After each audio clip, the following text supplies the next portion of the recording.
Hey guys, I'm Ray Alvarez, a portrait photographer, and today we're going to be capturing creative portraits.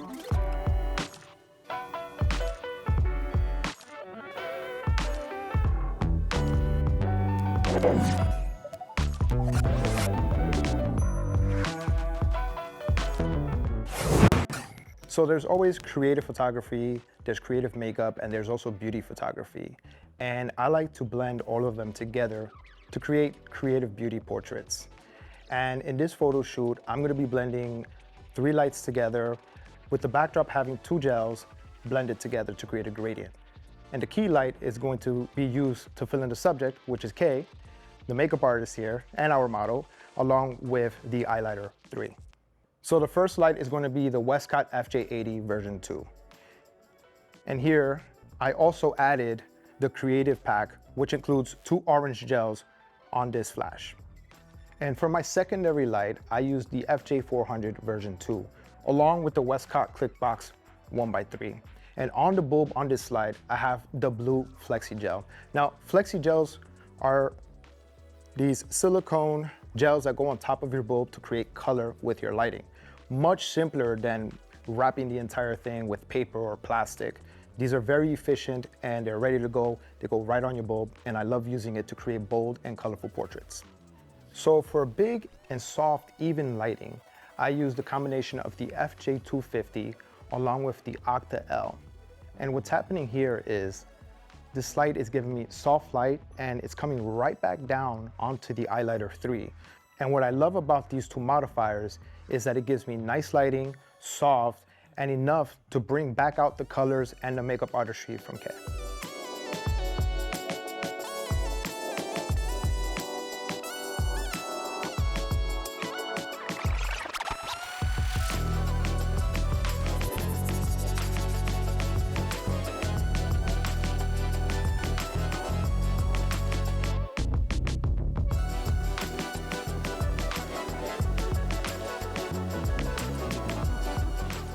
So a lot of our portraits, especially this one, you have to experiment a lot.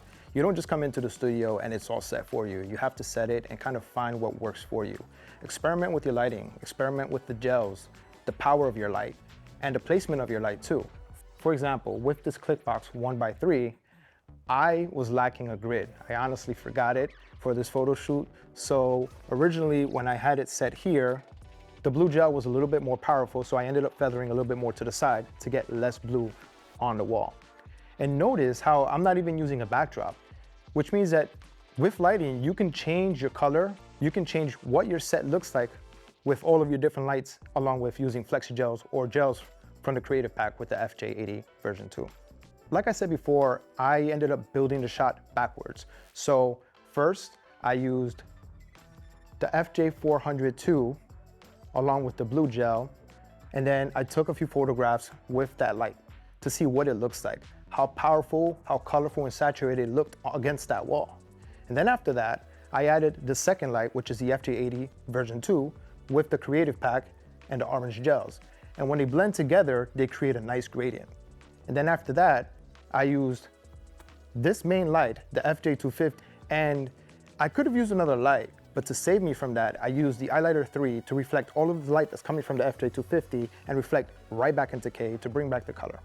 And I'm using the FJ250, the FJ400 version 2, the FJ80 version 2, and I love using them because of the color consistency, especially when we're creating makeup brand campaign photos.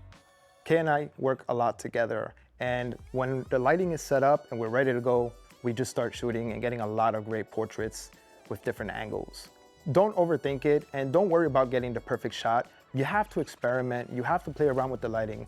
One of the things that I encourage is for you to network and communicate with a local makeup artist in your area and work with them, create a photo shoot with them with different lights, different gels, and be creative, play with color. It's not all gonna happen at once. Kay and I have been working together for a long time, which is why we flow so well with different angles and different ideas. But I really do encourage you meeting a makeup artist and getting creative as well.